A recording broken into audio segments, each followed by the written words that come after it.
es relevante que ustedes manejen conocimiento teórico, porque en el fondo ese conocimiento teórico es lo que le da el sustento profesional a las opiniones o a las cosas que usted plantee en la administración.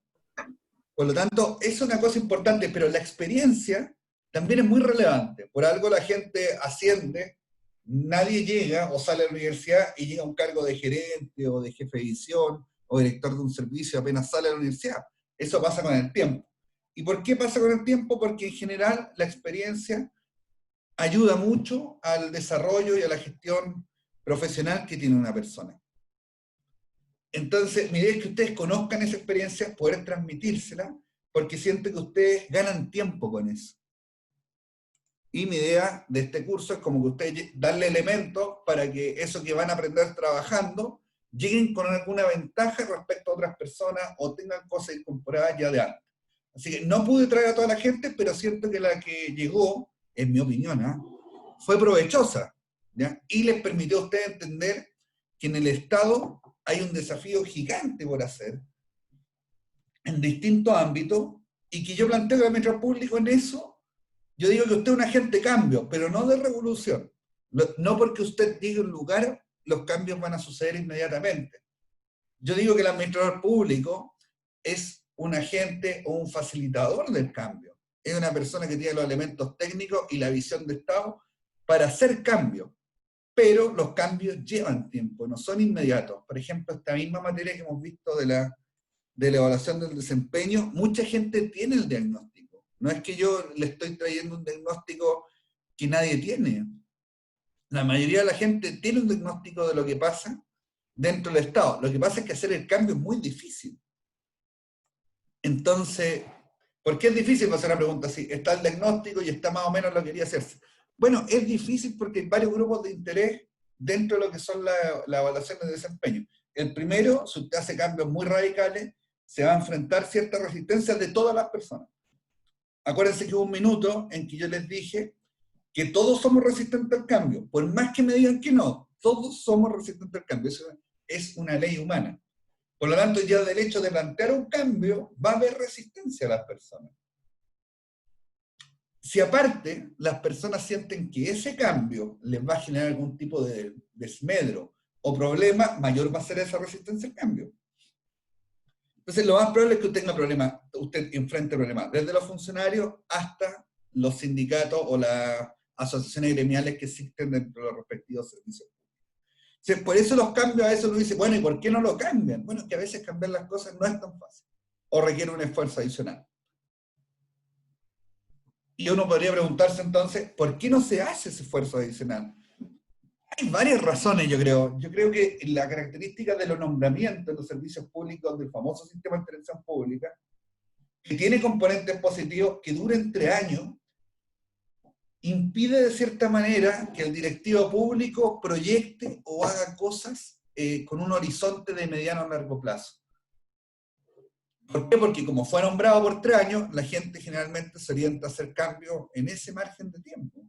Y la mayoría de los directivos públicos no dura los 3 años. Entonces, el problema es como más grande. Entonces, me gusta el sistema de alta dirección pública como método de selección para los niveles más avanzados dentro de las organizaciones, pero tiene esa debilidad de que la planificación a mediano y largo plazo la condiciona, porque los nombramientos de las personas que deberían impulsar esas planificaciones también están condicionados. Por lo tanto, nadie va a llegar como alto directivo público, te lo digo yo, que estoy en un cargo de alta dirección pública, pensando en 10 años, porque sé que no voy a estar 10 años. Sé que mi nombramiento originalmente es por 3 años. Y si ya me renuevan, ya, espectacular, podremos planificar lo que viene en la etapa siguiente.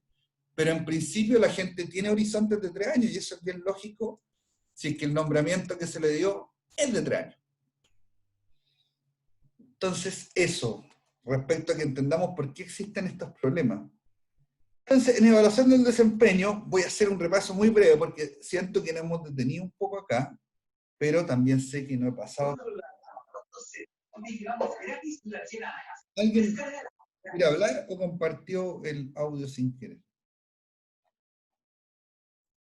Dame un segundo que está compartiendo la lámina no correcta.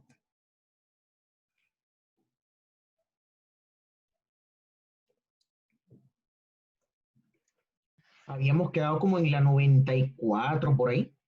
Sí, sí, no, no, pero es que la que expuse no es la completa, no es la que sigue. Esta no es la que sigue.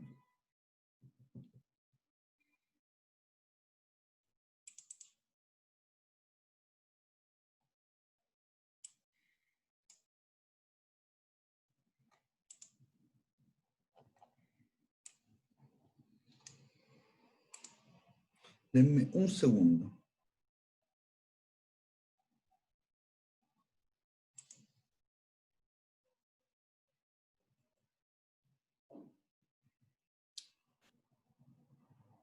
Ya, mira, voy a ir con este. Yo creo que en este módulo vamos a terminar lo que es gestión del desempeño.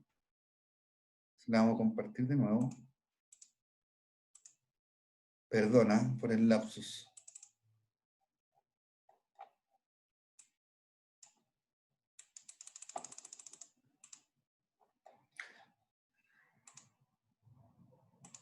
Ya, esta la vimos, esta también, y estábamos acá, ¿cierto? Es quién tiene que realizar la evaluación del desempeño.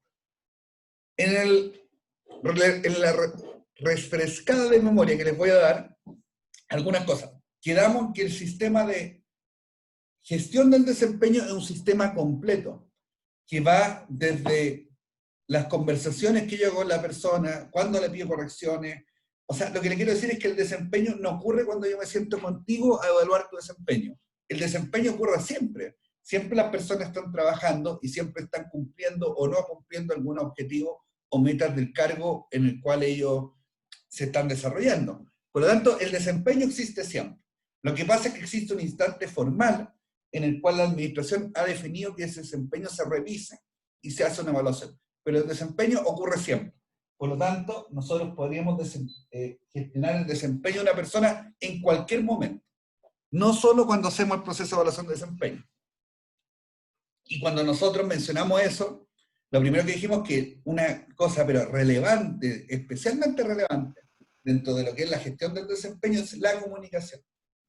Y dijimos que la comunicación no solo tiene que ser clara, dijimos que es muy importante que sea oportuna. O sea, que sea, ojalá, en el momento en el cual ocurre el acto o la acción que nosotros queremos reforzar o que queremos corregir, en el caso de que usted cumpla o desempeñe un rol de jefatura. Entonces, con esos elementos llegamos a esto, ¿cierto? ¿Quiénes son los responsables de hacer la evaluación del desempeño? Y cuando hablamos de la evaluación del desempeño, en este caso ya estamos hablando del proceso de revisión formal en el cual nosotros llenamos el formulario o la plantilla que está en el sistema, en el cual expresamos nuestra opinión acerca del desempeño de una persona. Lo más lógico, y que está súper arraigado en nuestra cultura, es que lo haga la jefatura directa. Y hay varias razones para que eso sea lógico. La primera es la que conoce quizás de mejor medida cómo ha sido el desempeño de la persona, cómo ha sido el desempeño de esa persona en términos de lo que se le pidió, de los objetivos que tiene en el cargo y las metas que le fueron asignadas. Por lo tanto, la mayoría de las organizaciones ocupan un enfoque en el cual la jefatura directa es aquella que en el fondo hace el proceso de revisión del desempeño de cada persona. Es el método más aceptado. Problemas que potencialmente podría tener, bueno, un problema que tiene es que el jefe puede que no necesariamente sea justo o no necesariamente sea objetivo con el desempeño de las personas. Entonces la jefatura puede que tenga algunos sesgos con las personas que trabajan con él, o puede también que tenga algunos intereses. Por ejemplo, a mí me interesa, por decir cualquier cosa, que Vicente Rivera, que lo veo ahí conectado, escale en la organización o reciba mejores remuneraciones que Luna Reyes. Y entonces, a propósito, yo voy y lo califico mejor que Luna. Y esa acción puede hacerla el jefe de que porque es amigo de una persona, es medio pariente de alguien, se lleva mejor, le cae mejor, etc. Entonces, si bien lo más aceptado, incluso yo diría que lo más recomendable, es que la evaluación la haga el jefe directo, tiene algunos problemas que están relacionados con que al estar la evaluación del desempeño sujeta a lo que dice una persona, hay algunos problemas con la objetividad de esa evaluación. Otra alternativa es que la hagan los subordinados. Bueno, en general, para que la haga un subordinado, estamos hablando que están evaluando a una persona que está sobre su nivel o sobre su posición en la organización. Por lo tanto, estamos hablando de un jefe. En general, la cultura nuestra no acepta mucho que los subordinados o la gente que está a cargo tuyo te evalúen. No obstante, hay un lugar donde eso ocurre de manera súper natural y yo encuentro que es un proceso enriquecedor. Bueno, ese lugar es la universidad. Cuando termine el semestre, usted me va a evaluar a mí. Por lo tanto, yo voy a tener algún nivel de información respecto a cómo lo hice como profesor. Esas evaluaciones son súper necesarias. Yo me acuerdo que en el tiempo que yo estudié, que fue hace varios años, no se evaluaba a los profesores. Entonces, qué difícil para el profesor tomar medidas para mejorar su clase si no tengo la información de cómo lo estoy haciendo. Esa es la pregunta. O sea, ¿cómo yo mejoro? Que es lo que yo siempre planteo en la evaluación del desempeño, si no tengo información respecto a cómo lo estoy haciendo. Tengo mi juicio, pero no tengo la información de la gente que recibe el servicio que doy, que en el fondo es hacer una clase de X duración del ramo de gestión de personas en el sector público. Entonces, necesito esa información. Por lo tanto, no está mal que los subordinados puedan evaluar al jefe. Ustedes no son mis subordinados, son alumnos de este ramo, pero extrapólenlo a una organización. Y también yo creo que sería de gran utilidad para el jefe contar a lo menos, quizás podría ser incluso una evaluación que no tenga nota, pero sí que sepa la opinión del grupo. Ahora, naturalmente los subordinados pueden tener algunos temores o existir algún nivel de ansiedad a ser extremadamente honestos con la jefatura. Por lo tanto, lo que ahí debería existir sería algún mecanismo que resguarde en el fondo que esto sea confidencial. Pero no es una mala idea. Yo incluso creo que es algo que hace como alta falta en el sector público, donde la relación es muy jerárquica. A pesar de que ha cambiado con los años, hay mayor apertura hacia liderazgo no tan autócrata, sino más democrático, sí existe una relación jerárquica en los procesos formales. Y uno de esos procesos formales es la evaluación del desempeño. Entonces, también los jefes, siento yo, en la administración pública, tienen poca información respecto a cómo lo están haciendo. Tienen la información de su jefe, pero el equipo de trabajo también tiene información, yo creo, relevante, que decirle a la jefatura, y yo creo que sería como importante, que ese proceso de transmisión de información existiera.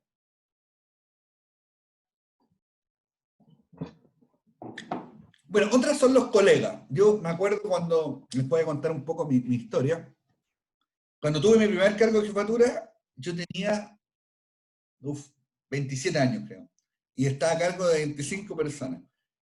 Y me pasaron dos cosas que yo me encantaría comentárselas, y de hecho me voy a tomar la libertad de hacerlo. Una, que dije, uy, no sé cómo es la gente. Fue lo primero que pensé. Porque antes yo estaba sentado en un lugar donde había más gente. Entonces, un primer cambio que viví fue que ahora estaba en una oficina solo. Y cuando tú estás en una oficina con más gente, sabéis quién es bueno para la talla, quién es el que baja a fumar, quién es el que pura vuelta, quién es el que está siempre trabajando, quién es el que no comparte con nadie, quién es el que tiene mal genio. Tú tenés todos esos detalles. ¿Por qué? Porque estás ahí compartiendo todo el día con cada una de esas personas. Por lo tanto, esa es una información, yo le decía, que era una información perfecta, no tenía ningún margen de error, porque era fruto de la observación de 3 años que ya compartiendo con un equipo de trabajo de 8 personas. Entonces, conocía al rey del derecho cómo era cada uno. Me acuerdo siempre que había una compañera de trabajo que siempre tenía problemas con el hijo, como tipo 1 de la tarde y lo llamaba y lo retaba. O sea, era parte de toda esa vivencia. En cambio, cuando pasaba a la oficina encerrado, no conocía a nadie.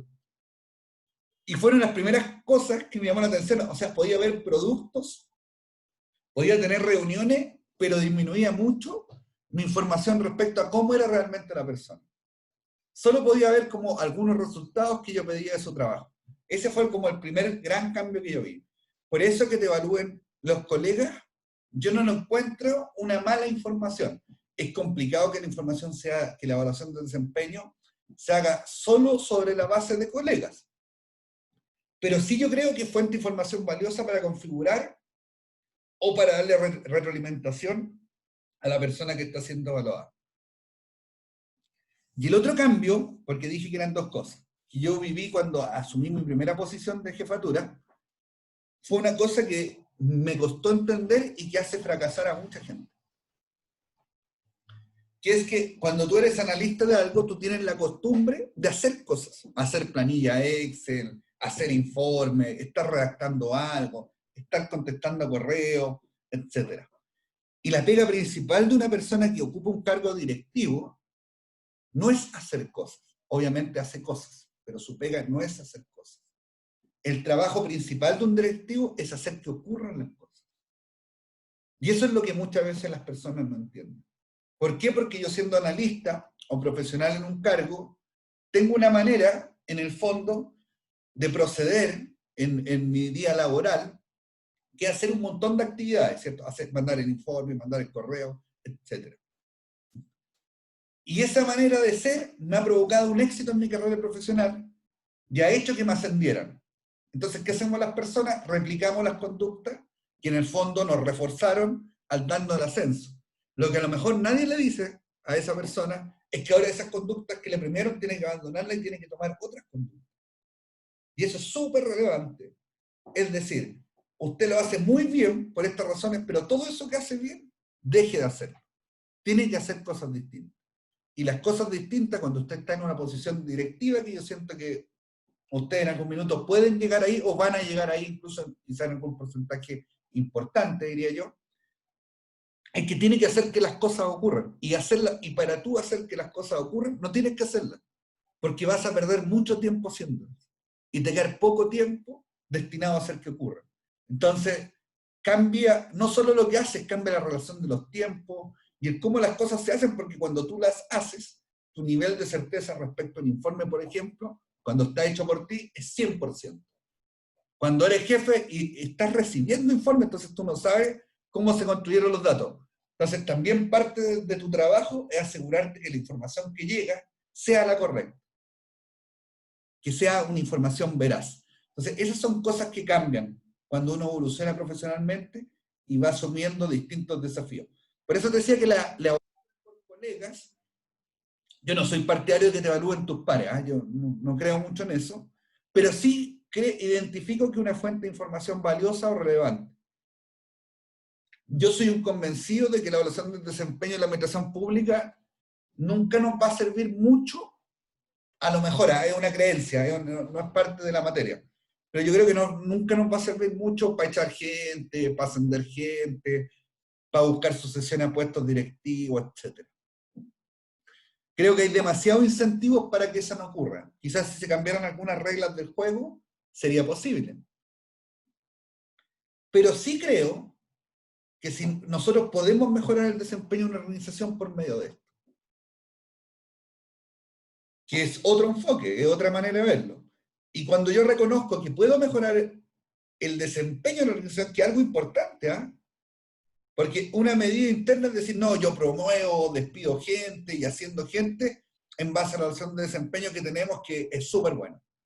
Pero yo también podría decir, mira, en realidad yo no tomo decisiones administrativas, pero yo mejoro el desempeño de la organización.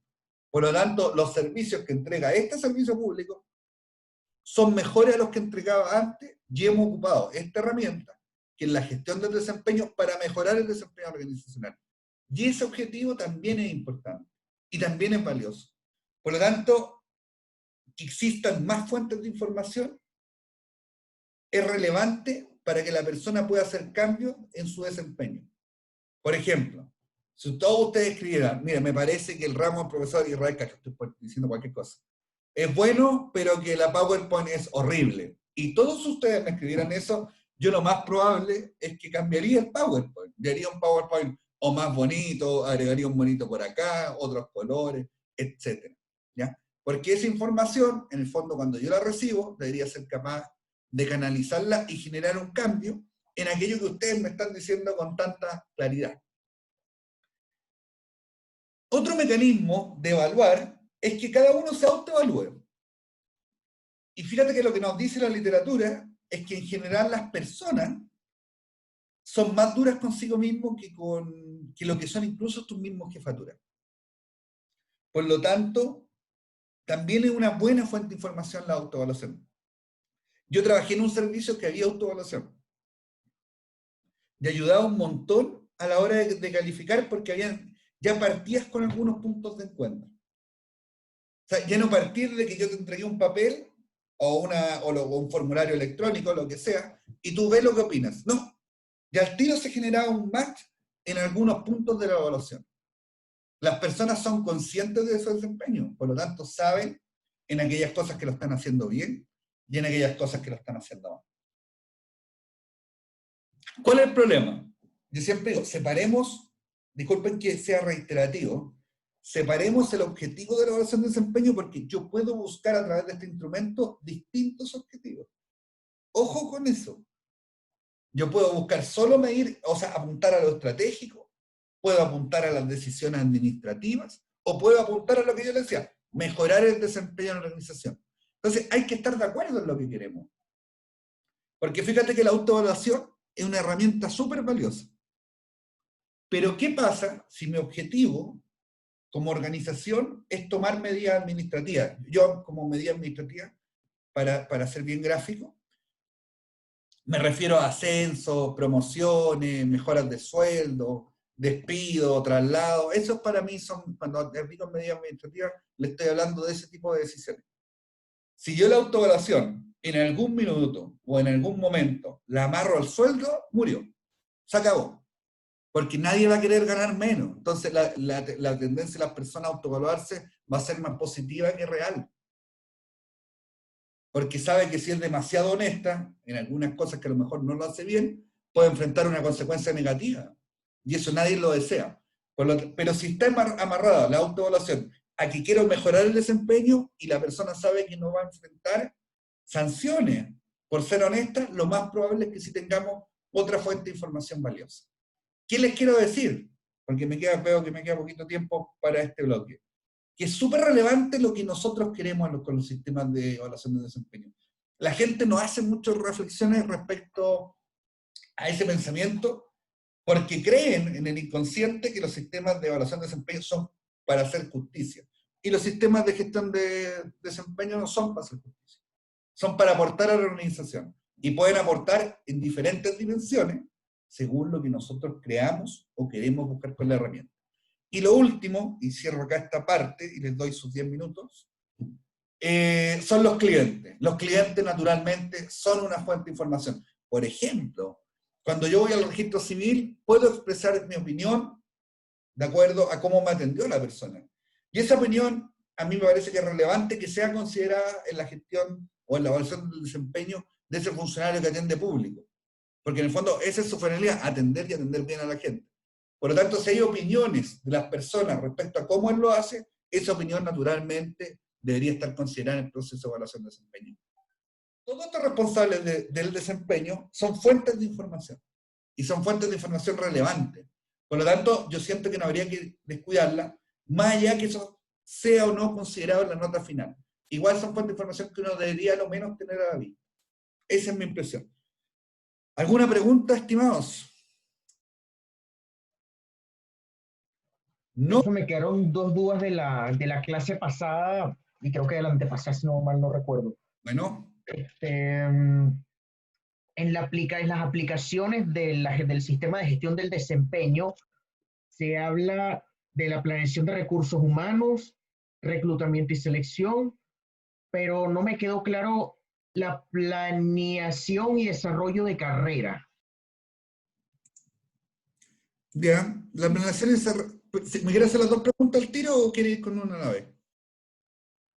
No, nada más era la de planeación de desarrollo de carrera. El resto sí las tengo anotadas. La evaluación de desempeño entrega información respecto a la gestión de cada uno de los empleados que están. Eso es como el desde de un sistema de gestión del desempeño. Los sistemas de planeación y desarrollo de carrera son en el fondo que yo, ¿cómo tomo un trabajador y logro que alcance cierto nivel de organización? Por ejemplo, yo quiero que tal persona que está bien evaluada por su jefatura, ascienda en el futuro cuando el jefe ya no esté o que ascienda a tal cargo para el cual podría tener competencia. Entonces, en el fondo, lo que yo planifico es que la persona vaya obteniendo a lo largo de su permanencia en la empresa ciertas capacidades y habilidades. Por ejemplo, yo quiero que esa persona que hoy día es una lista sea jefe. Entonces, lo pongo a cargo de un grupo de trabajo por proyecto, a lo mejor no va a ser un jefe formal, pero sí puede ser el líder de un proyecto, y yo puedo evaluar en su desempeño incluso la condición de liderazgo que tiene o no la persona.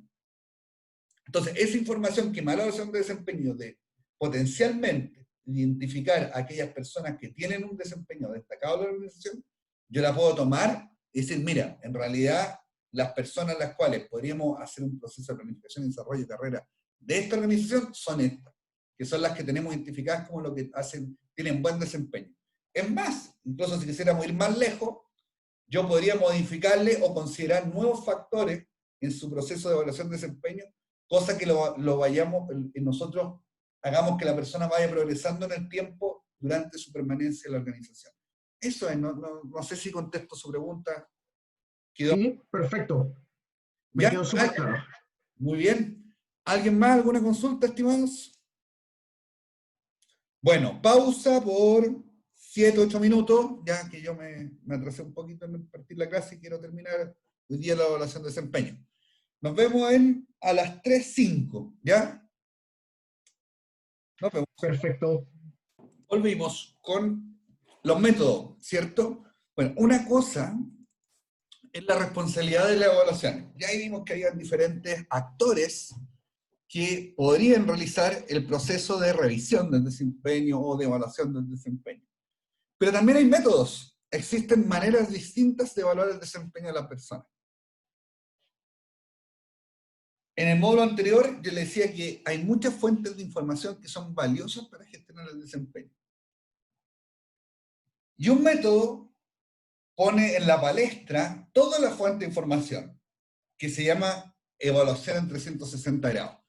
En ese método particular, a mí me evalúa mi jefe, los subordinados y mis pares. Por lo tanto, y se podría incorporar incluso los clientes y más gente. Entonces, soy evaluado por distintos ámbitos de la organización. También depende de lo que se busque. Es muy importante también acá la pregunta de qué buscamos con la gestión de desempeño, tiene que ver con los resultados que obtenemos. Porque cuando también en aquellos sistemas que es muy importante o predomina que la evaluación del desempeño está amarrada a ascensos, despidos o sueldos, los métodos de evaluación en 360 grados terminan siendo solo comentarios positivos de tu jefe, de tus pares, de tus subordinados, etc. Y eso se va replicando caso a caso. Otro aspecto negativo que tiene es que son caros. O sea, la evaluación en 360 grados para las organizaciones es un proceso costoso. Y en las organizaciones que se ha hecho, lo que nos dice la literatura es que en el fondo los resultados no están tan correlacionados positivamente con este método. Eso. La escala de clasificación es un método en el cual yo tomo a una persona y la evalúo con una nota. Y esa nota tiene que ver en general con un comportamiento o con un desempeño de la persona, con un nivel de desempeño de la persona. Por ejemplo, la clásica escala que nosotros ocupamos de 1 a 7, donde el 7 es sobresaliente, el 6 es bueno, el 5 es regular, el 4 uno podría decir que es suficiente, el 3 que es insuficiente, el 2 que es malo y el 1 que es claramente insatisfactorio, por decirlo, por dar unos conceptos rápidos. Recuerden, en este punto, que nosotros vimos cuál era el reglamento de evaluación de desempeño que existe en la administración pública, que lo estoy buscando acá en el computador, por eso me he inclinado. Y el reglamento de la administración pública de calificación, el reglamento general que se propone, es un reglamento de que es una escala de calificación. Es un reglamento en el cual ustedes le preguntan qué tal lo hace, y la nota va de 1 a 7, de 1 a 10 en algunos servicios, y en otros servicios va de 1 a 100 incluso. De ahí yo les decía que es súper importante en estos métodos que son notas, que en el fondo la escala no sea tan amplia, porque si es de 1 a 100, por ejemplo, es muy difícil saber por qué una persona tiene 60 y otra persona tiene 66. O sea, tienen que ser cosas que nos hagan sentido. Y yo pienso que la escala, mira, incluso la misma escala que nosotros tanto optamos de nota de 1 a 7, yo creo que nadie tiene un 0, nadie tiene un 1, y nadie tiene un 2. Entonces, esas notas como que sobran un poco, y a lo mejor habría que ir a algo que a uno le haga sentido, porque en general, si nadie tiene un 1, ¿para qué tenemos un 1? Entonces, como que el claramente insuficiente del 2. Entonces, esta es mi postura en realidad. Yo soy partidario de acortar la escala, cosa que los números no hagan más sentido respecto a lo que es el desempeño, o sea, que el correlato sea mejor. Porque uno de los problemas que tienen los sistemas de escala de calificación es que no todos entendemos lo mismo por las notas. Ese es un problema importante. Ante la misma persona y el mismo nivel de desempeño, nosotros podríamos encontrar una situación en que dos evaluadores distintos le ponen notas distintas. Ese es un problema en la escala de calificación. Pero es un mecanismo bastante utilizado, y como le digo, es el mecanismo del Estado para evaluar. Eso, grábense. O sea, el Estado, ¿qué sistema ocupa? Ocupa que evalúa el jefe y ocupa escala de calificación. Ese es el sistema de evaluación del Estado. Pero tiene esos problemas que yo le acabo de mencionar. Otra manera de hacerlo es por estándares laborales, pero en general este mecanismo es bien acotado, porque aplica a un universo parcial de las organizaciones que son básicamente aquellas personas que el día que realicé la compra, me informa que no tienen... Alguien me está hablando, pero no se le escucha tan bien como yo quisiera. Si me puede repetir.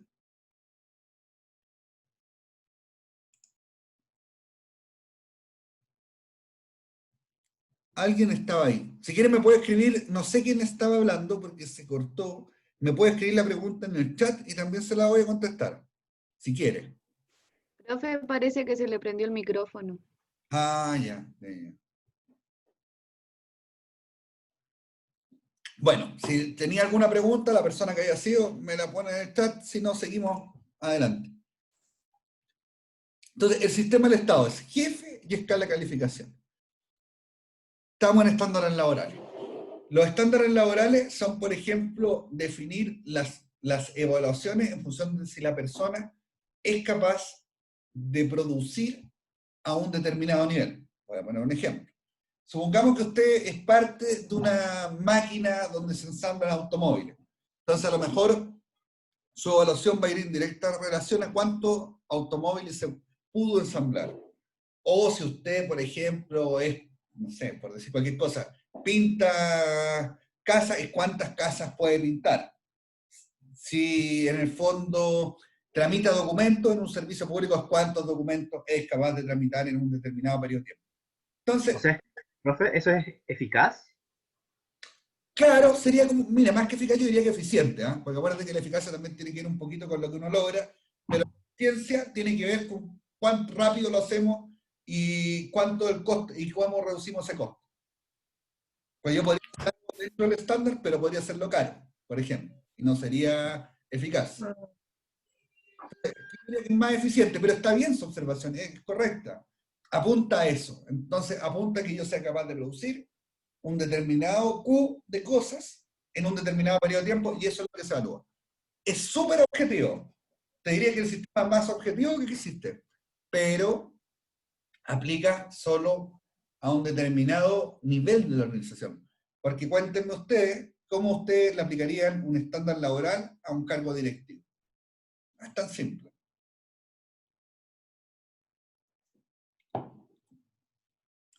Bueno, hay otro sistema que parte de la base de algo que nosotros hemos comentado, de que en el fondo el jefe no quiere hacer este proceso.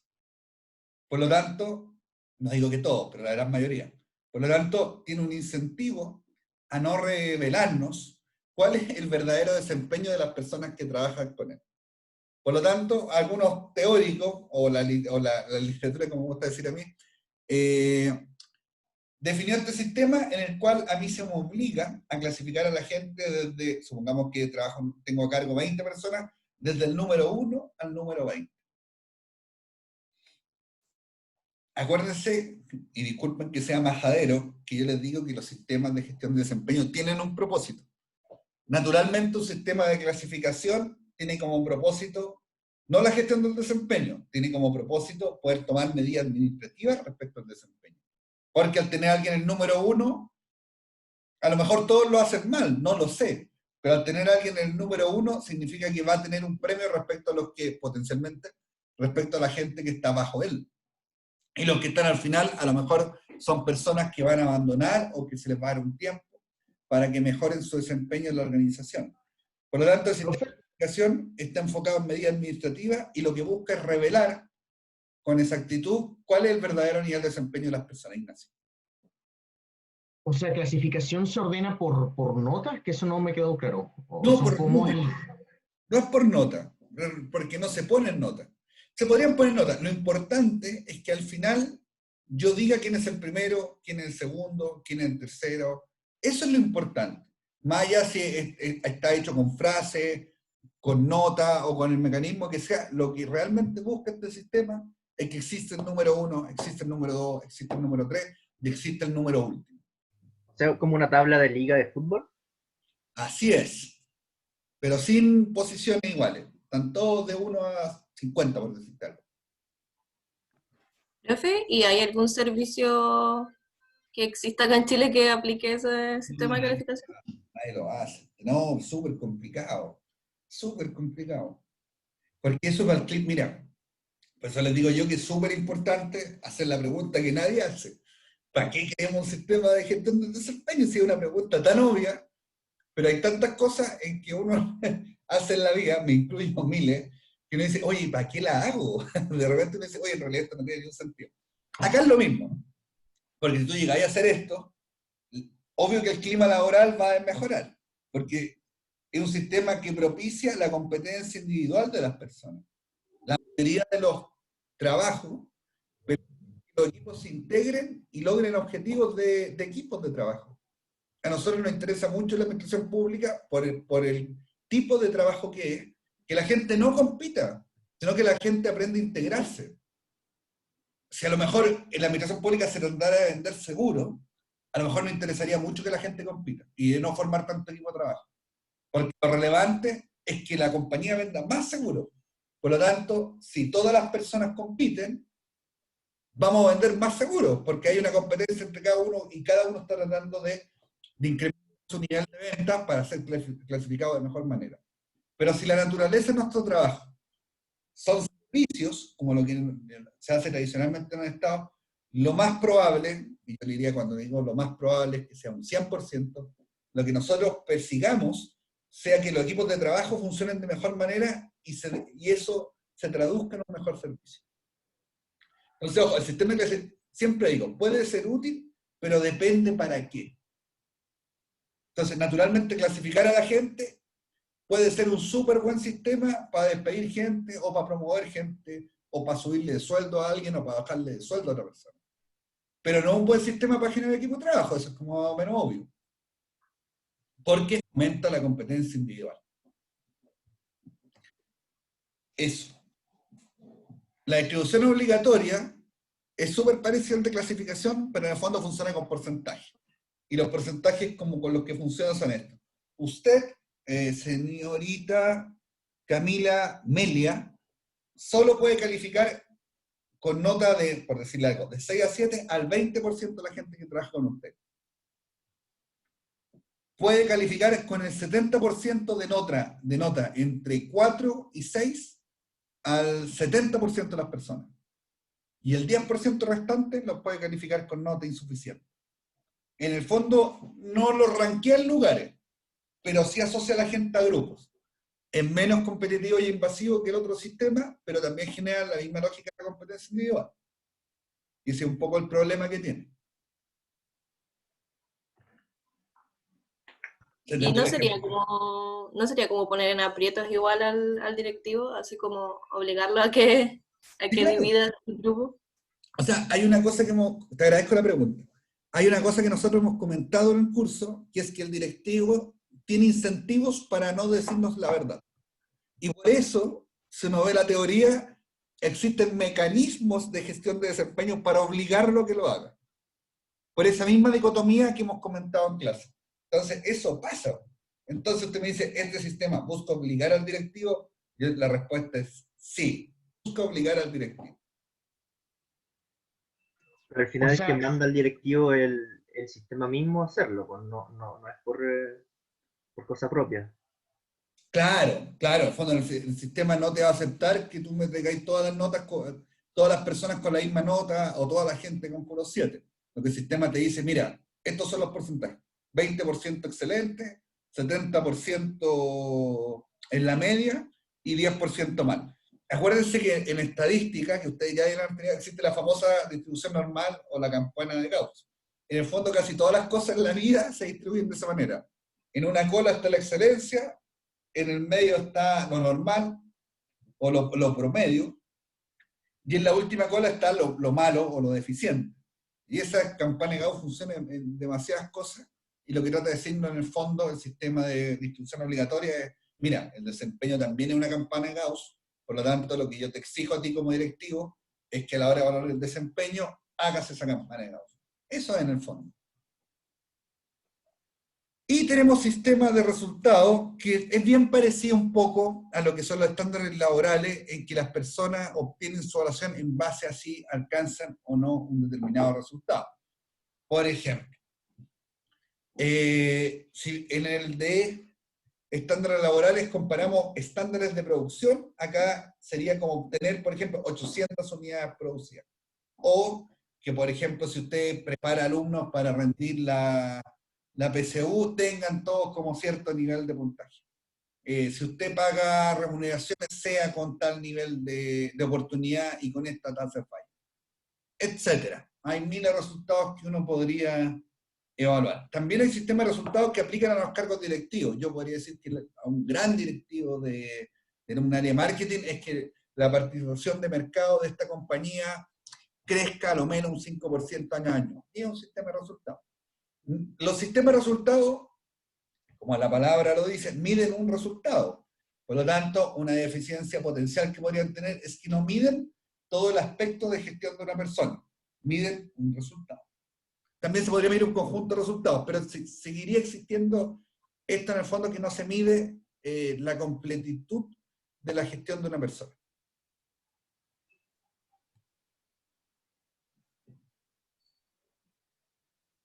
Bueno, vamos a terminar esta parte.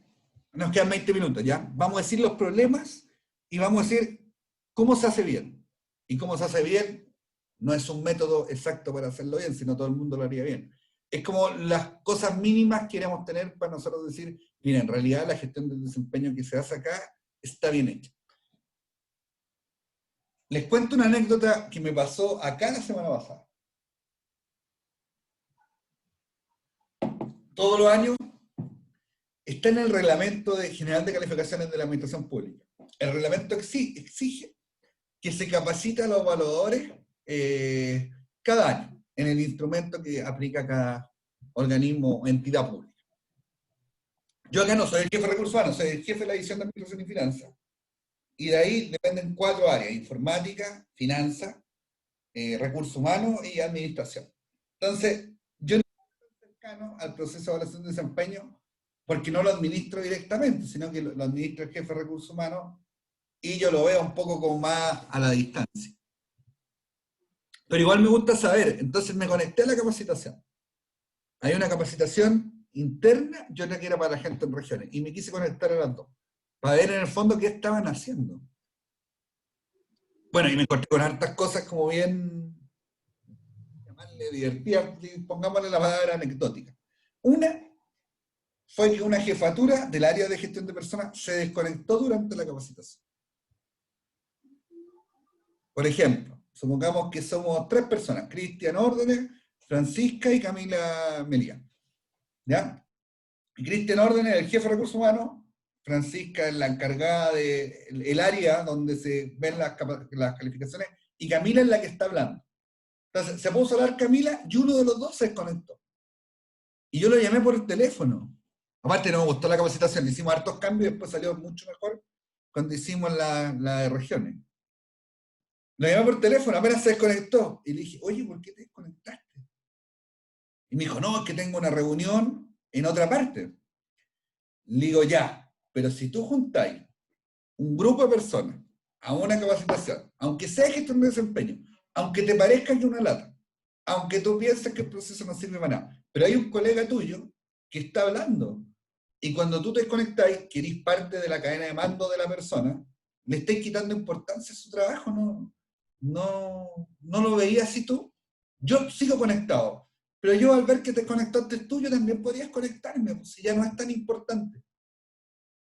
Si al final nos podemos desconectar, nos podríamos ir todos también, quizás.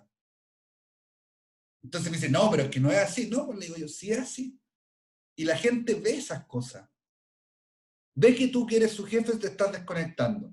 Entonces la gente puede suponer, esto o no es importante, o él le cae mal a esta persona y prefirió dejarla sola.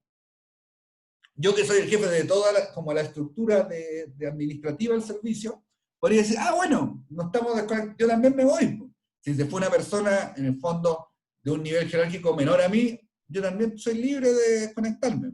Y así toda la gente podría sacar conclusiones de que esto no es importante e irse. ¿Cuál es como la moraleja? Es que las cosas no solo son importantes o no, tienen que parecer importantes para el resto de las personas. Por lo tanto, yo le decía, es importante que tú estés, aunque no te guste. Primero, por un tema de respeto profesional a la persona que trabaja contigo. Es lo primero. Trabaja contigo, valora su trabajo, conéctate, prende la cámara, que te vean que está ahí, porque digo, acá en la universidad se permite esto de que esté la cámara apagada, y yo lo encuentro súper razonable, en el sentido de que acá estamos exponiendo parte de la privacidad de los estudiantes. Pero en el trabajo no, tú estás en tu oficina, por lo tanto, no hay problema en que prendan la cámara. Entonces le decía yo, reglas básicas para siempre, es que si uno de las personas que trabaja con nosotros nos caiga bien, mal, sea el más bonito, no sea el más bonito, el más alto, el más chico, el más viejo, el más joven, todos conectados y todos con la cámara prendida. Y con cara de interés. ¿Les gusta o no? Porque lo que hacemos nosotros yo creo que es importante. Pero es importante que la gente sienta que es importante también. Entonces, si tú te desconectas, o apagáis la cámara, o te ponías a hablar para el lado, o te ponías a tomar bebida, claro, la gente ya empieza a sentir que eso no es importante. Entonces, esas señales también en la administración, sobre todo de personas, son especialmente relevantes. O sea, no basta con que yo le diga, oye, esta cuestión es súper importante. O hacer clases para mí y estar con ustedes es súper importante. Pero cuando estoy haciendo clases, yo de repente le apago la cámara, me pongo a hablar con alguien al lado, le digo, ya chiquillos, me tengo que ir porque tengo otra cosa que hacer, y dejo esto botado, no le subo las láminas, como alguien me dijo, no preparo la clase, etc. Entonces, están las palabras y lo que nosotros creemos, y están los hechos. Y fíjense que la gente es súper aguda en distinguir lo que decimos de lo que hacemos. Por lo tanto, cuando nosotros decimos que algo importante, es importante que se vea importante y que parezca así. Por eso, ven a la persona se conectó, yo la llamé, pegué el teléfono y creo que la persona jamás lo esperó. Pero yo encontré, primero, que una falta de respeto a la persona que trabaja con él. Obvio que sí. Y segundo, le está quitando peso a lo que está presentando su área de trabajo. Entonces, ojo con esas cosas, ojo con lo que le estamos diciendo a la gente en nuestra comunicación, que no es verbal, que es de lo práctico. Desde nuestra postura, los gestos, nuestra permanencia. Eso también es importante. No todo es discurso, no todo es hablar. La gente también evalúa otras cosas. Y una de las cosas que evalúa es si somos consistentes entre lo que nosotros decimos y lo que realmente hacemos. En la administración de personas, uno va a escuchar mucho la frase, que ya es hasta cliché, nuestra preocupación son las personas. Ya, en general, todo el mundo lo dice. O sea, departamento de recursos humanos que tú vayas, en cualquier parte te va a decir, no, lo más importante es las personas. O sea, eso está en todos lados. No hay nadie que te diga, no son las personas, ¿para qué trabajas ahí entonces? Como que yo le pregunto acá a la jefe de finanzas y le digo, oye, ¿las finanzas qué importantes son? No importa, están de más. Nadie te va a decir eso. Ok, entonces tenemos el discurso que a todos nos importan las personas. Entonces, ¿y cómo se traduce eso? Esa es mi pregunta. ¿En qué se traduce que a ti te importan las personas?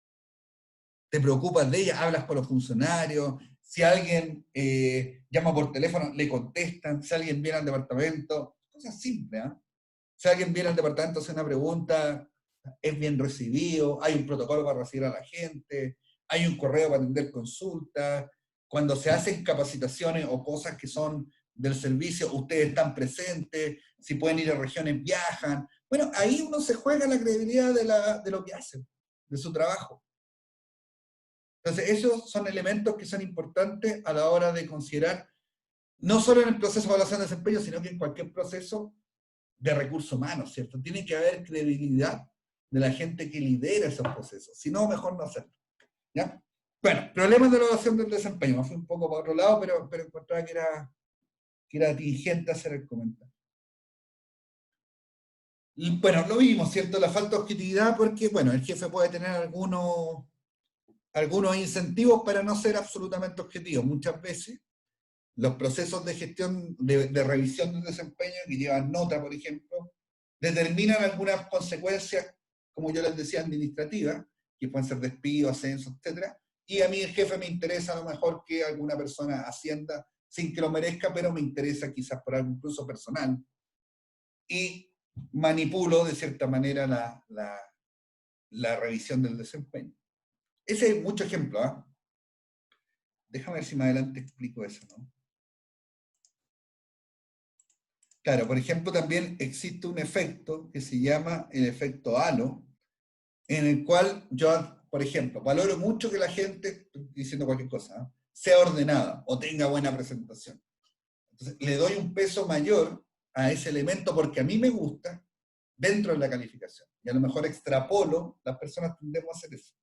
Extrapolo eso a más partes. Por ejemplo, alguien nos cae bien, lo estoy diciendo en términos súper triviales, y somos capaces de atribuirle un montón de otras conductas positivas solo porque nos cae bien, o solo porque a lo mejor la persona dijo algo que nos agradó, o que empatiza con nuestros juicios, o con las cosas que nosotros creemos. Bueno, otro problema es que tenemos tipos de evaluadores. Entonces tenemos evaluadores muy severos y evaluadores muy indulgentes, o blandos, como usted quiera llamarlo.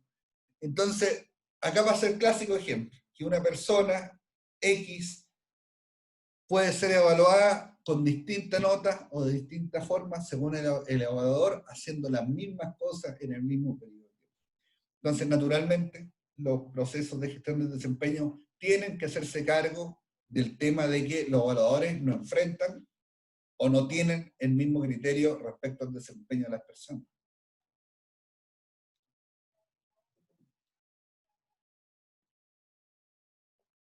Otro elemento es la tendencia central, que tiene que ver un poco con la pregunta que creo que me hizo Camila, respecto a que el evaluador no está dispuesto a decirme toda la verdad del desempeño, por lo tanto, tiende a promediarme todo. Me tiende a decir que toda la gente es más o menos igual y que no hay tantas diferencias, y eso en el fondo lo que hace es que el evaluador evita el conflicto de decir la verdad. O sea, lo que el evaluador gana al hacer eso es no enfrentarse a aquella persona que dijo que no era la mejor o que lo hacía mal. Entonces, evalúa a toda la gente igual. Entonces, con eso, lo que hace el evaluador, o lo que siente el evaluador, es que no se está ganando ningún problema gratuito. Bueno, como la revisión del desempeño en general de las compañías se hace 1 o 2 veces al año, en general los servicios públicos se hace 2. Ocurre que las personas, es una cuestión muy obvia, tienden a recordar lo más reciente. Por lo tanto, la evaluación de desempeño, que comprende a lo mejor un semestre, ya que se hace 2 veces al año, yo tiendo a sobreponderar los últimos meses. ¿Por qué? Porque es lo que más recuerdo o lo que más tengo presente. También hay maneras de un poco solucionar eso. Es un poco lo que hicimos todos cuando éramos niños, que se acercaba la Navidad y nos portábamos mejor. Porque sabemos que esa tendencia a la evaluación del comportamiento reciente existe. No importa que la Navidad sea 1 vez al año. Los niños tienden a portarse mejor en fechas cercanas a la Navidad, porque saben en el fondo que existe este sesgo, por así decirlo de alguna manera. Bueno, existen los prejuicios y existe también la manipulación de la evaluación. La voy a poner en el mismo orden. Bueno, los prejuicios tienen que ver con características personales que todos tenemos respecto a cómo vemos o cómo evaluamos a la gente. Y la manipulación va directamente a cuando las personas hacen alguna acción indebida con el instrumento buscando algún objetivo. O sea, manipulan de cierta manera las notas o las evaluaciones, no haciendo los objetivos, buscando algún fin concreto con eso. Me quedan para ver. Ya, quedando en la. Vamos a terminar entonces en hora. Bueno, ¿cómo hacerlo bien? Es una buena pregunta, dado que hemos visto tantos problemas que están con algo que pareciera que es simple, que a la hora de la gente, a la hora que nosotros empezamos a recorrer este camino, nos damos cuenta que no es tan simple y que en el fondo hay varios obstáculos en ese camino y que tienen que ver con las personas que hacen que no sea objetivo y que no sea fácil llegar a criterios o a evaluaciones que le hagan sentido a la organización. Pero podemos decir que algunas cosas son principales dentro de lo que tiene que ser un sistema de evaluación eficaz. Primero, y lo vimos harto en las últimas clases, ojalá lo recuerden, que lo que yo evalúo tiene que estar relacionado con lo que la persona hace en su puesto de trabajo. O sea, el instrumento de evaluación considera elementos que son parte del desempeño de la persona en su lugar de trabajo. Yo creo que se explica de cierta manera por sí mismo, y en el fondo, siempre pongo el ejemplo de atención de público porque me parece que es muy fácil y que todos sabemos más o menos de qué se trata atender público en alguna entidad. Si mi labor es atender público, es súper importante que lo que a mí se me evalúe es atienda a la gente cordialmente. Es rápido y busca respuestas a las inquietudes que le presentan los usuarios. Es empático cuando una persona se acerca con algún problema. Pero no es medir la empatía. La empatía en general uno podría decir, ¿cuándo ha sido empático? Bueno, fue empático cuando una persona vino a hacer una consulta, que a él no le correspondía responder, y le dijo dónde tenía que ir. Y no solo le dijo, llamó a la persona, llamó y dijo, aló Ignacio, mira, tengo tal persona que está acá y que se equivocó y va a ir para allá, entonces tú recíbela. Entonces, va más allá. ¿Hay una pregunta? Sí, bueno, que más que medir la empatía, porque ese tipo de cosas, como que llevarlo a lo cuantitativo cuesta, lo que se hace es, por ejemplo, medirlo indirectamente a través del resultado. Por ejemplo, no sé, número de atendidos por mes que se sintieron satisfechos con la atención. Y se hacen Es una indicadores a manera. base de eso. Esa es una manera. Ahí tú estarías siendo como súper partidario de esto, ¿cierto? De irse un poco por acá. Acuérdate que cuando vimos eso yo te dije que no siempre el resultado es todo, ¿ya? Entonces a veces nos interesa a veces, yo digo que esto no, depende de lo que nosotros queremos hacer. Nos interesa saber algunas cosas más de lo que hace la persona. Por ejemplo, puede que ser que la persona atiende público, pero también hace informes de la atención de público, o hace algún tipo de trámite. En general la gente que atiende público hace algo con la atención de público. Llena algún formulario, ingresa a algún sistema. Entonces a lo mejor también nos interesa que esa información que hace esté correcta, y cuando nosotros buscamos la nota 7, por ejemplo, que es la nota máxima, describimos la conducta, porque a lo mejor que la gente está satisfecha no es todo. Buscamos, cuando digo medir la empatía, en general uno lo describe como una conducta empática. Por ejemplo, la conducta del 7 es que es capaz de la persona hacer todo lo posible para que la persona resuelva su problema. Entonces, esa persona merece el 7. Y está bien evaluada en ese formulario que tú mencionas. Pero a lo mejor la persona solamente lo derivó. Le dijo, mira, no, eso es en el módulo 5, al frente, cruz, en la calle. Y a lo mejor también está siendo bien evaluada. Entonces, a lo mejor nos interesa también saber si hay alguna diferencia en eso. Independientemente que el resultado sea que está bien evaluado. Depende de lo que queramos hacer. Yo siempre digo que esto es como, son preguntas bien abiertas. En el fondo, a lo que va a este punto, es que lo que preguntemos esté relacionado con lo que ocurre en el puesto de trabajo. Ya sea en resultados, como usted menciona, o en descripciones de conducta, pero que esas descripciones de conducta estén relacionadas con el trabajo de la persona. Ese es como el punto principal. No medir cosas que suenan como palabras bonitas, como por ejemplo, simpatía, no sé, cualquier atributo de la personalidad, pero que en el fondo cuando tratamos de conectarlo con la función de la persona es muy difícil. Lo segundo es que, y esto tiene que ver con el proceso de comunicación, no solo exista lo que se mide, exista lo que usted espera de mí. Porque en función de que yo sé lo que me espera, puedo guiarme hacia algún lugar.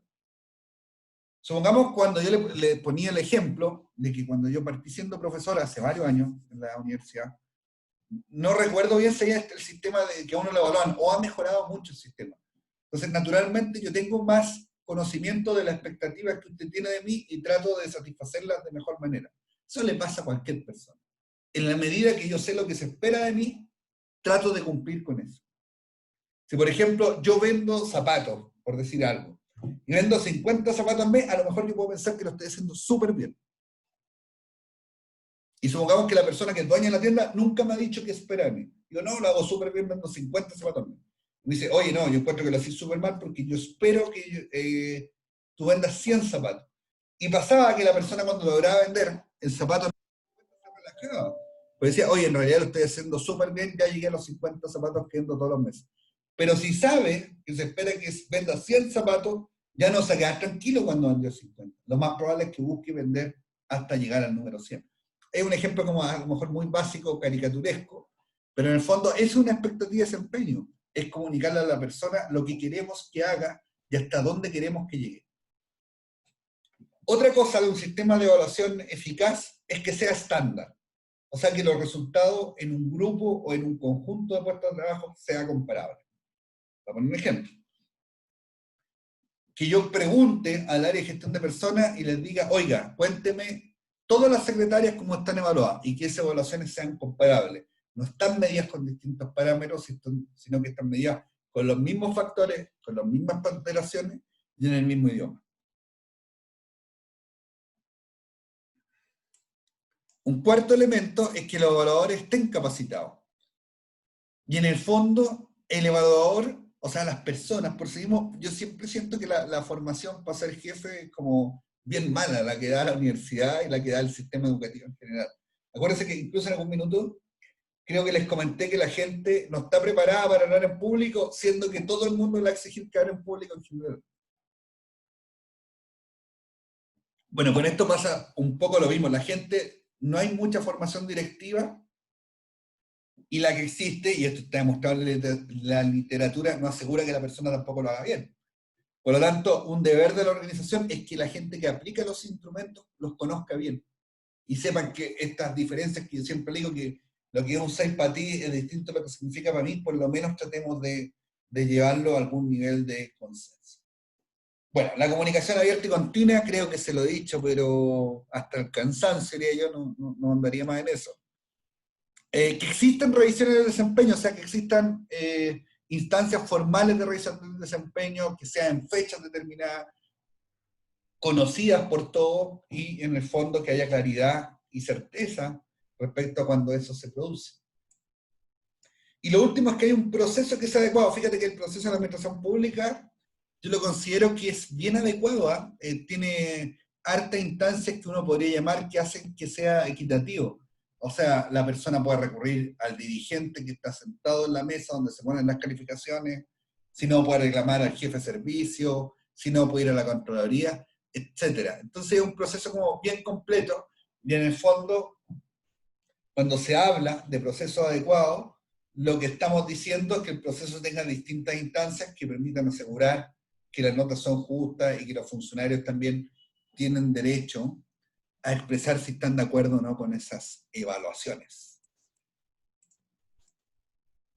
Llegamos al final de la evaluación de desempeño, pensé que nunca lo íbamos a lograr, lo estamos haciendo. Esto ya lo dije, perdón.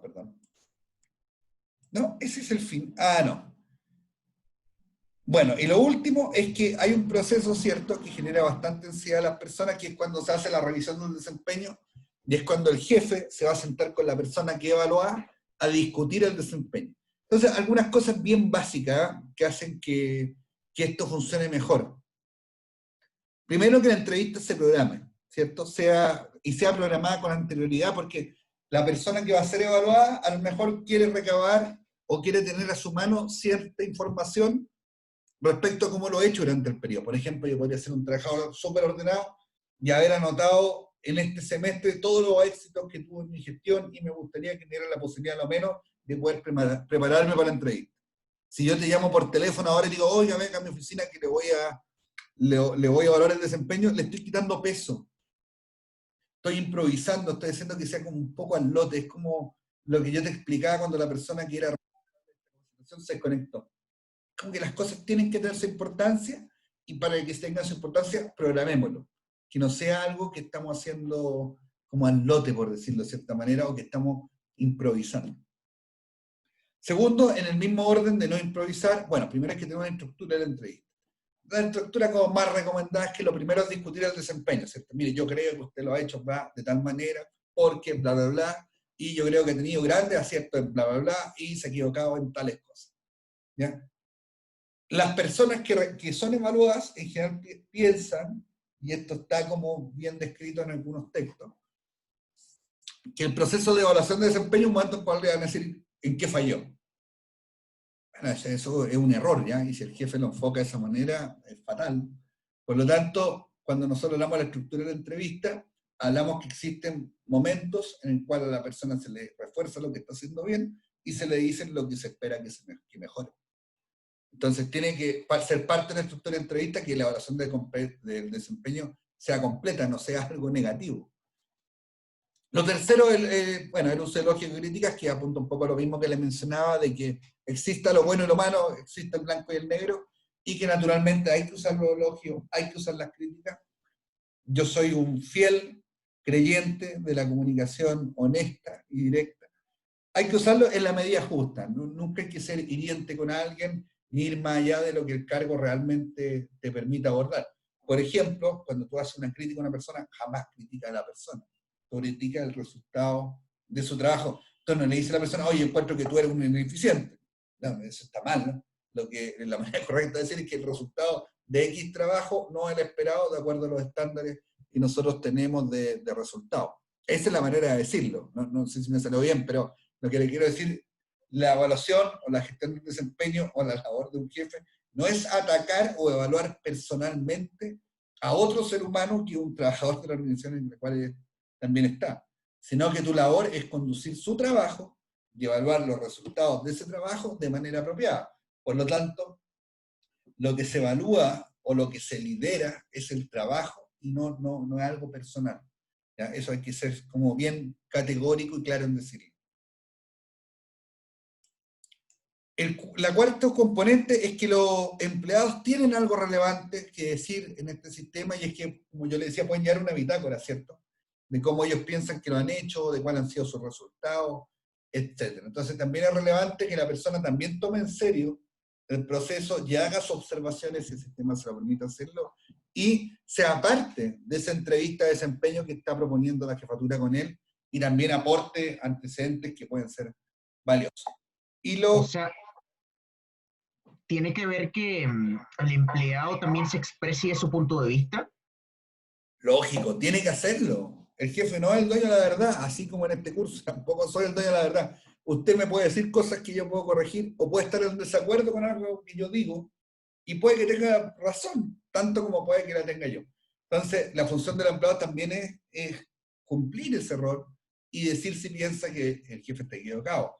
Por ejemplo, estos problemas que vimos acá existen. Por ejemplo, yo puedo decir, oye, usted me está diciendo todo lo malo, pero se está concentrando en el último mes y yo en los primeros 3 meses hice tal y tal cosa, y veo que no son parte del informe. Entonces yo tengo derecho a expresar eso, pero expresarlo, ¿cierto?, de la manera adecuada, respetuosa, y como digo yo, siempre referida al trabajo. Y la conclusión de la entrevista, bueno, es naturalmente el final, pero lo que nosotros deberíamos concordar es, primero, la revisión del desempeño, estar de acuerdo, que podríamos no estar de acuerdo y la persona hacer su observación. Y lo segundo, que para mí es lo más importante, es que deberíamos fijar la expectativa de desempeño. O sea, en base a esta revisión del desempeño, ¿qué es lo que esperamos que venga a futuro? Entonces, porque esa expectativa es la que va a permitir que la persona mejore su desempeño. Entonces, es muy importante que esté la expectativa de desempeño y que ojalá esa expectativa sea parte de lo que es la conclusión de la entrevista. Eso, estimados. Terminamos la evaluación de desempeño al fin.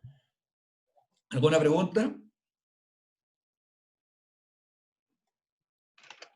Me quedaron algunas dudas, perdón, con respecto a los métodos de evaluación de desempeño. Si pudiera explicar de nuevo la evaluación en 360, los estándares laborales, y en cuanto a características de un sistema de evaluación de desempeño eficaz, ¿a qué se refiere específicamente con un proceso adecuado? Ya, vamos. Mira, la evaluación, estoy compartiendo pantalla, ¿cierto? Sí. La evaluación en 360 es un mecanismo, lo voy a decir súper en simple, ¿eh? Es un mecanismo en el cual yo soy evaluado por mi superior, mis pares y mis subordinados, incluso potencialmente alguien más. O sea que en el fondo la información no fluye del jefe solo hacia el subordinado, o sea, no fluye de arriba hacia abajo, sino que fluye en toda la dirección. Por eso es el nombre, ¿cierto? 360 grados. Me preguntó por los estándares laborales. Bueno, los estándares laborales son definir estándares de producción en el fondo. Por lo tanto, por eso yo le decía que abarcan a un grupo, quizás no a toda la organización, sino a aquella gente que es posible definirle un estándar de producción. Tienen que ver, por ejemplo, si usted es zapatero, que sea capaz de producir 30 zapatos cada zapatero, y más allá que produzca 35 o 37, lo que se busca es comparar si es capaz de hacer el estándar laboral, que es 30. Entonces, como una validación sí o no. Y me va diciendo si en algo no está de acuerdo. Y en características del sistema de evaluación eficaz, bueno, el proceso adecuado tiene que ver con que existan instancias de reclamo o que se hagan cargo de las controversias. Entonces, por eso yo ponía el ejemplo que en la administración pública sí existe, porque hay una junta calificadora, en esa junta calificadora, que es un órgano independiente de la persona que evaluó, que hizo la revisión del desempeño y que vuelve a revisar eso. Está también un dirigente de la Asociación de Funcionarios Mayoritarias, que también representa los intereses del trabajador y que podría representarlo en ese momento si es que el trabajador hizo un descargo.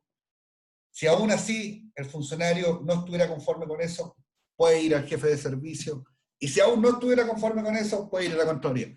Entonces, el proceso garantiza en el fondo que haya instancia de revisión, ¿cierto? De revisión de los trabajos de gestión de evaluación de desempeño que se hicieron. Entonces eso es importante que esté, porque no necesariamente el jefe lo hace de la mejor manera, y es importante que existan mecanismos en el fondo de resolución de controversia. ¿Alguien más? Perfecto, muchas gracias, profe. Bueno, señor. ¿Alguna pregunta más por ahí? ¿No? Bueno, ha sido todo por hoy. Nos vemos la próxima semana, que sí hay clase, y vamos a ver temas de compensaciones, de sueldo, y vamos a empezar otra etapa del curso. ¿Ya? Creo que nos quedan 1 o 2 clases, así que vamos a tratar de ser como bien rápidos con eso. Les deseo una buena semana, que tengan una buena tarde y que estén bien. Hasta luego. Chao, que estén bien. Chao, profe. Chao, profe. Chao, profe. Chao.